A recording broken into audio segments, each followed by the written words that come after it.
Hello guys, welcome back to my YouTube channel. So guys, मेरा कल का blog नहीं आ पाया था क्योंकि मैंने मेरे परसों के ब्लॉग में बताया था कि मेरी खांसी तो ठीक हो गई है, लेकिन थोड़ा थोड़ा कफ रह गया है। तो इस कारण मुझे वैद्य जी के पास जाना है और यहाँ से 80 किलोमीटर दूर थे वो। तो मैं सुबह 8 बजे गई थी और शाम को 6 बजे लौट के आ पाई। तो पूरा दिन वहीं पर लग गया और आकर तो मैं इतनी ज़्यादा थक गई थी कि मैंने बिल्कुल भी पढ़ाई नहीं की। तो इस कारण मेरा कल का ब्लॉग नहीं आ पाया।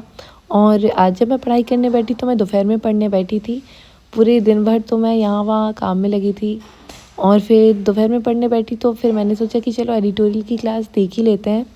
वैसे भी ऑलमोस्ट टाइम वो मिस हो जाती है, लेकिन आज मैं देख ही लेती हूँ। वैसे भी एग्ज़ाम आने वाला है तो ज़रूरी भी है।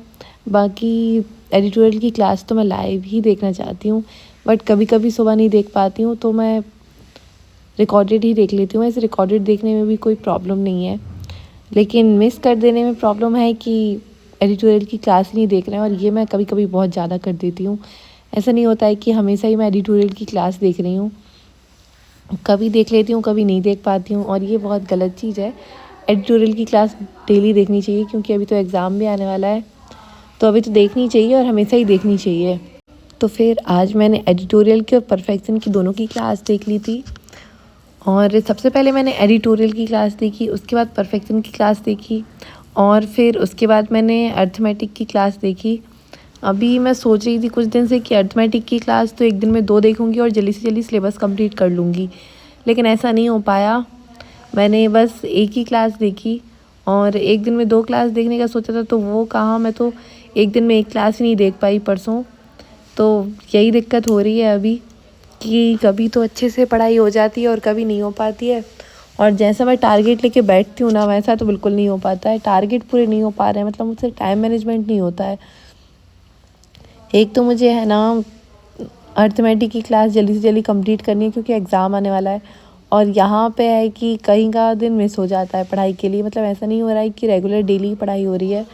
अभी 2 दिन मिस हो चुके हैं एक वीक में, कभी किसी वजह से कभी किसी वजह से। तो ऐसा तो बिल्कुल नहीं होना चाहिए। मुझे तो ऐसा लगता है जो हॉस्टल में रहते हैं ना, बाहर रूम लेके या फिर हॉस्टल में, शायद उनकी पढ़ाई अच्छे से हो जाती होगी, क्योंकि घर पे तो ऐसा होता ही है कि कभी ये काम निकल आता है कभी वो काम निकल आता है। पढ़ने बैठो तो कभी पापा ये काम बता देते हैं, फिर पढ़ने बैठो तो कभी मम्मी काम बता देते हैं। तो शायद उन्हीं लोगों की अच्छे से पढ़ाई होती होगी जो बाहर हॉस्टल में रहते हैं या फिर रूम पे रहते हैं। घर पे तो काम निकल ही आते हैं, कभी कुछ कभी कुछ। और ये तो वैसे मेरा खुद का ही काम था कि मुझे जाना ही था वहाँ पे वैद्य जी को दिखाने, क्योंकि कफ से बहुत ज़्यादा परेशान होंगी। और मैं परेशान हुई तो ये तो ठीक है, लेकिन मेरे एग्ज़ाम भी रह गए। जैसे मैंने नाबार्ड का फॉर्म भरा था तो वो एग्ज़ाम नहीं दे पाई थी मैं। तो फिर ऐसा बहुत ही बुरा लगता है कि यार एक तो फॉर्म भर दो, ऊपर से फिर एग्ज़ाम नहीं दे पाते हैं।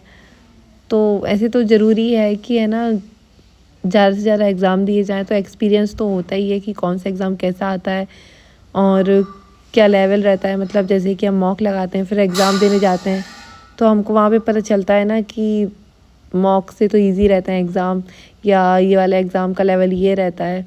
तो एक्सपीरियंस तो बढ़ता ही है, चाहे एग्ज़ाम ना निकले, कभी प्री ना निकले और फिर कभी मीन्स ना निकले, लेकिन एक्सपीरियंस तो होता ही है।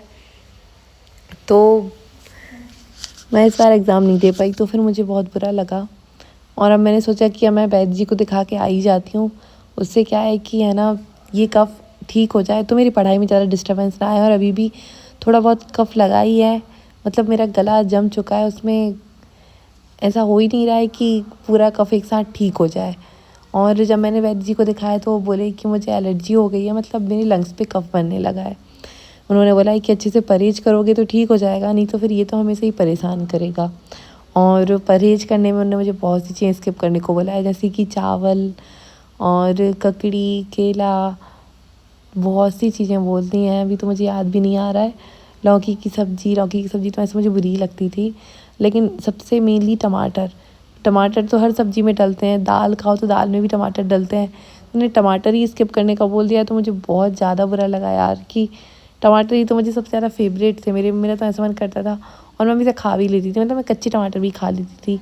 घूमते घूमते जाती थी फ्रिज से कच्चा टमाटर निकालो, उसे खा लेती थी। तो और अभी उन्होंने यही बोल दिया कि टमाटर क्या कच्चा क्या, उनको तो ऐसा भी नहीं खाना है कि सब्ज़ी में डला हुआ थोड़ा सा भी। तो मुझे बहुत ही ज़्यादा बुरा लगा, बहुत ही ज़्यादा। लेकिन कोई बात नहीं, मैं परहेज़ कर लूँगी, बस अभी ये एलर्जी ठीक हो जाए, क्योंकि इसकी वजह से ना बहुत ज़्यादा पढ़ाई डिस्टर्ब हो रही है। एग्ज़ाम भी हो जाते हैं कभी-कभी मिस, तो मुझे बहुत बुरा लगता है।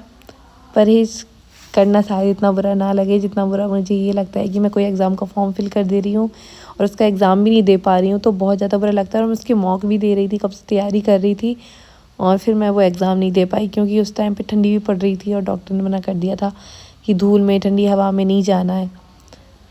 और डॉक्टर के यहाँ से मुझे आराम तो लगा, लेकिन पूरा नहीं लग पाया, तो मैंने वैद्य जी को दिखाना सही समझा। और वो ठीक से बता भी देते हैं कि क्या क्या स्किप करना है और किन किन चीज़ों से दिक्कत हो सकती है। डॉक्टर इतना नहीं बताते, मुझे ऐसा लगता है कि डॉक्टर तो बस दवाइयाँ देते हैं, उनका काम यही होता है। वो स्किप करना ठीक से नहीं बताते हैं कि क्या क्या चीज़ें बुरी हो सकती हैं आपके हेल्थ के लिए, तो वो इतना अच्छे से एक्सप्लेन नहीं करते हैं। और फिर उसके बाद मैं पीडीएफ सॉल्व करने लगी थी, तो पीडीएफ में तो सबसे पहले चेकलिस्ट सॉल्व की, और चेकलिस्ट के बाद मैंने पीडीएफ सॉल्व की थी। पीडीएफ मैंने ग्रुप में शेयर कर दी है, मेरा जो टेलीग्राम चैनल है। जिसके पास भी टेलीग्राम चैनल नहीं है, वो मेरी यूट्यूब के डिस्क्रिप्शन से जाके लिंक ले सकता है और वहाँ से मेरे टेलीग्राम चैनल को ज्वाइन कर सकता है। वहाँ पे मैं डेली पीडीएफ शेयर करती हूँ। अभी तो आरबीआई असिस्टेंस की पीडीएफ कर रही हूँ मैं शेयर, और ख़ुद तो सॉल्व कर नहीं पाई थी। मैंने अभी बस मैथ्स की और इंग्लिश की सॉल्व की थी, जो कि मैं आगे दिखाने वाली हूँ। और रीजनिंग की नहीं की थी। मैंने सोचा कि रीजनिंग का तो मैं कल टेस्ट ही लगाऊंगी, मतलब पीडीएफ सॉल्व नहीं कर रही हूँ, उसका कल टेस्ट लगा लूँगी। कल अच्छे से पढ़ाई करनी है। कल रेशियो की भी 2-3 क्लास साथ में देखनी है, एटलीस्ट 2 तो देखनी ही है। अगर 3 ना देख पाऊँ तो उनको सॉल्व भी करना है। जो मैंने फर्स्ट और सेकंड क्लास देखी थी उसको मैंने सॉल्व कर लिया था आज, और सॉल्व तो मैं करती हूँ, ऐसा नहीं है कि क्लास देखने के बाद मैं उसको वापस वहीं छोड़ देती हूँ। सॉल्व मैं ज़रूर करती हूँ, और ये बहुत ज़रूरी भी है कि जो हमने क्लास देखी उसको बाद में सॉल्व कर लेना चाहिए, तो वो दिमाग में अच्छे से समझ में आ जाता है, फिट हो जाते हैं क्वेश्चंस कि ये कॉन्सेप्ट इस तरीके का है। बाकी अगर हम ऐसे छोड़ देते हैं कि चलो इसको बाद में देखते हैं, अभी नहीं कर रहे हैं, तो फिर वो कॉन्सेप्ट ना उतने अच्छे से बैठ नहीं पाता है दिमाग में। तो ये बहुत ज़रूरी है कि हम जो क्लास देखते हैं उसके बाद उसको सॉल्व करें, बहुत ज़रूरी होता है ये। और आज तो मैं कोई मॉक नहीं लगा पाई थी, सेक्शनल टेस्ट नहीं लगा पाई थी, आज तो बहुत ही कम पढ़ाई हो पाई मेरी। लेकिन कल से क्लासेस भी देखनी है, पीडीएफ भी सॉल्व करना है और टेस्ट भी लगाना है, सब चीज़ें मैनेज करनी है। सो गाइस, मैं अपने ब्लॉग को यहीं ख़त्म करती हूँ। मेरे चैनल को सब्सक्राइब करना और वीडियो को लाइक करना, और बाकी सब लोग बताना कि उनके मॉक में कैसे क्या स्कोर आ रहे हैं, तैयारी कैसी चल रही है। सो बाय बाय गाइस।